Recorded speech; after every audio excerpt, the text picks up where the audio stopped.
Hi, my name is Emmanuella Gardiner, and I am your host for today's episode in the podcast Breaking Barriers. Breaking Barriers is a podcast that's dedicated to interviewing the youth, young entrepreneurs, and entrepreneurs who are changing the narratives for their lives.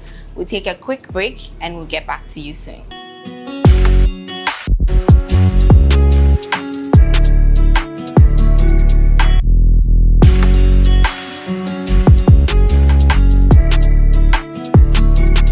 Child, and then you train the child, and then the mother or supposedly mother now can continue her education, or if trading, you put her into trading. So but most often we try to ignore, which will help, and it looks as if it becomes a generational something. I have seen one or two people, if they give birth to 14 years, 15, it looks as if their children also give yes, birth. It's like a chain. It's a chain running through. Yes, but I don't think it's a chain. If we put our legs down, and then we come in, I think we can break that barrier. For you, anybody who gets, any female who finds themselves in such situations, you need to come home. Yes, we have to bring them home. We need to come home. From this, who should we celebrate all mothers? Who qualifies as a mother deserving of celebration, and who qualifies as a mother non-deserving of celebration? Usually when we say mother, we usually look at people who have given birth. But as a female, whatever situation you are, you will become a mother sometime. So I think all of them must be celebrated. So all women, every woman but is we a have mother. International Women's Day, and we have Mother's Day too. So now the question is, if we have International Women's Day and we have Mother's Day and we have only Father's Day, as for fathers, we are not bringing them in now because we are dealing with mothers. They will argue. They will argue, but then we are from their rapes, as they say. So we celebrate women in a year twice. Because men, they have a lot to learn. They are still learning, and they have a lot to take care of us. So their mind is, they think far. So because of that, it affects their health. Okay. It is our duty to love them. But as human as we are, we usually and at times ignore that.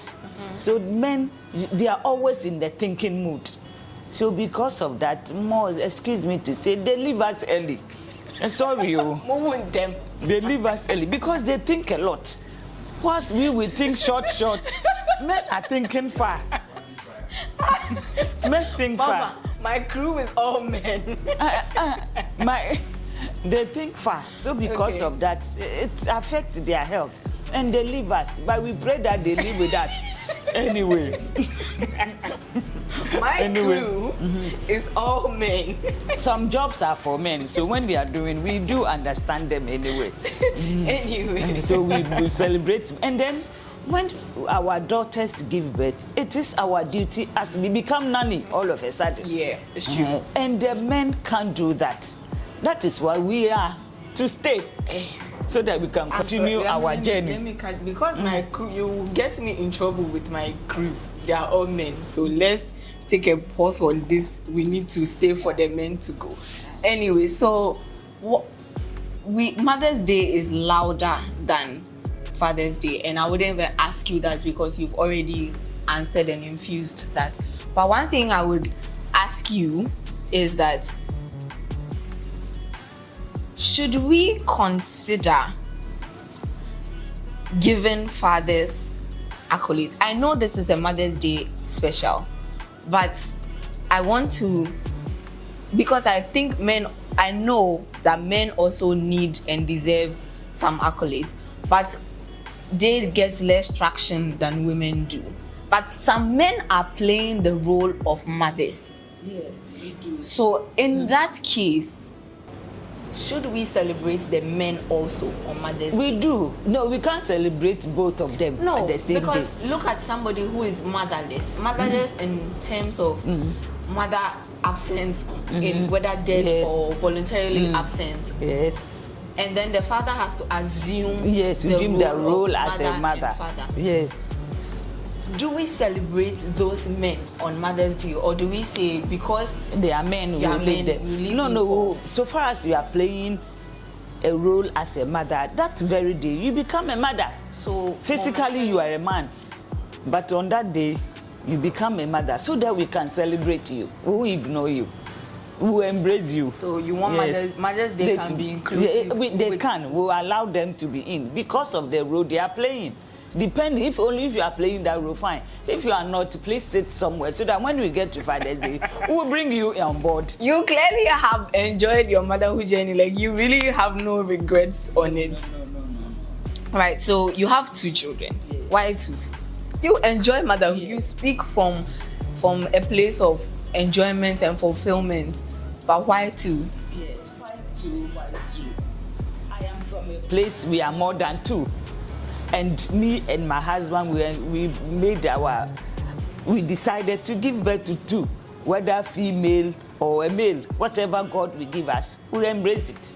So 2 is what I can stretch in my hands and then look up to. Don't you ever think of a period of loneliness, because they may not always be around you, right? So when you give birth to 10, definitely they will all go. no, but they will come. They will come and they will go. If you give birth to 2, they will start production. Grannies will come. So there will be a time, the way you started alone, it is going to be like that. Well. But at times I pity the men. I pity the men, because when we leave and they are there, they are alone. There's nothing they can do. Absolutely. Yes, and it's a pity. When men reach that age, it's a pity. You sit down and look at it. Look at your father around 90, 80, and I mean, there's nothing.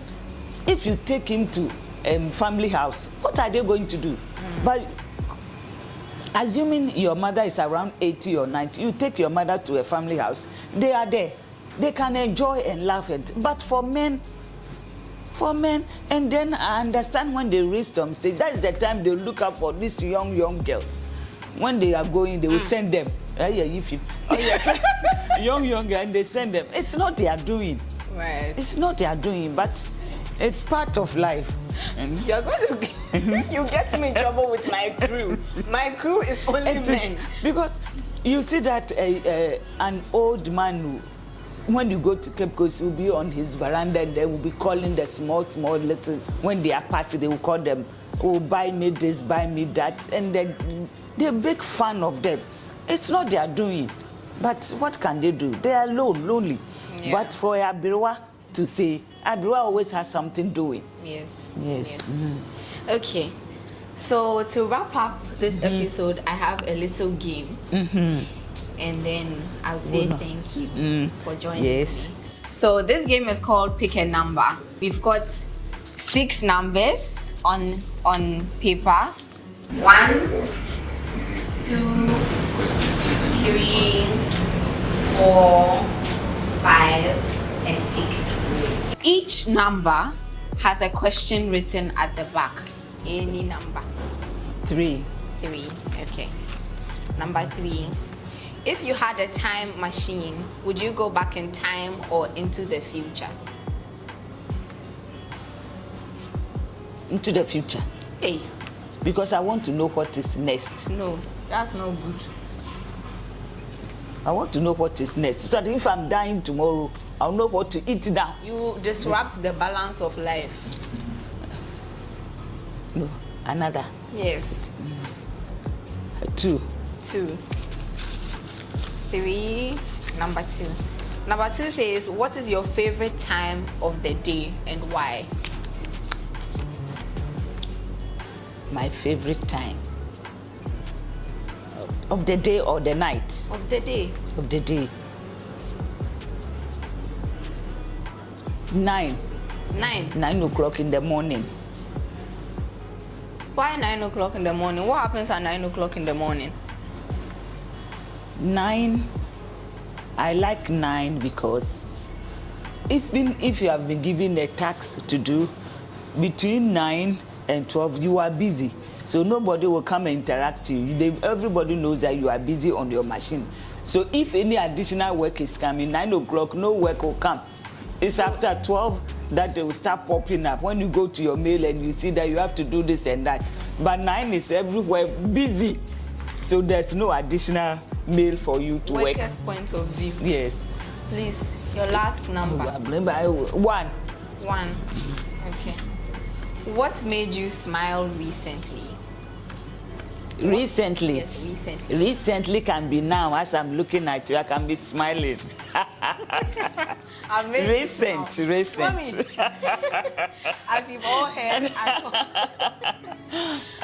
all heard, I called her mommy. Yes. Today's guest has been my mom. She's been an inspirational person, motivational person, somebody who has held me in the good times and in the bad times. So allow me to introduce to you my mother, the bone of my bones, flesh of my flesh, and my solid foundation. Mrs. Roberta Gardiner. Thank you very much, Mommy. Thank you so much for coming. Are we going to hug? Do you want us to hug? Thank you very much, everybody. Today has been a wonderful day. This is the first episode. Thank you for tuning in. Don't forget to like, share, and subscribe. Coming to you from Arcadia Cafe. Arcadia Cafe is located in Spintex, right beside the Fairway Mini Mart. You can come here for breakfast, lunch, or dinner. They offer amazing services, and it's a good space for you to work and socialize. Thank you very much for tuning in to Breaking Barriers. My name is Emmanuella. I have been your host, Miss Gardiner.